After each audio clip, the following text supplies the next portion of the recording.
the evidence has shown that it is not as effective as initially thought. So you would see now that it's not recommended in COVID patients. The antiparasitic drug called Ivermectin was discovered in 1975 and was first used in veterinary medicine to prevent and treat heartworms. It was also thereafter repurposed to treat humans for parasites. And since COVID swept the globe the last 2 years, some thought ivermectin was the wonder drug to treat the virus. At the beginning, even myself was using it, prescribing it. And I can remember I had also said publicly that I would be recommending it, but that has changed. That has changed. So we're no longer recommending the ivermectin as part of the COVID use. And the Ministry of Health is taking that recommendation to not use the drug to treat COVID patients. Today, while he was occupied in a cabinet retreat and could not grant an interview, Minister of Health Kevin Bernard informed News 5 that, quote, "Our official position is that we are not prescribing or promoting the use of ivermectin for the treatment of COVID.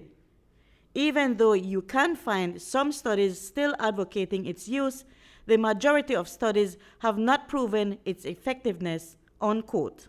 Indeed, there are still arguments in some quarters of the medical profession as to the drug's efficacy. Internist Dr. Fernando Cuellar states, but less so now. And I'm sure that we can continue having some debates about its use because it's a little bit effective, less effective than we thought. It's safe. That's another thing. And the big other factor with it that it's very cheap. There's still some debate, but now I can tell you the debate more leans to not using it for SARS-CoV. The American Food and Drug Association reports that ivermectin can be harmful if it is taken in large amounts and that it can interact with other medications like blood thinners. Overdoses on ivermectin can cause a variety of other health issues as well and can lead to seizures, coma, and even death.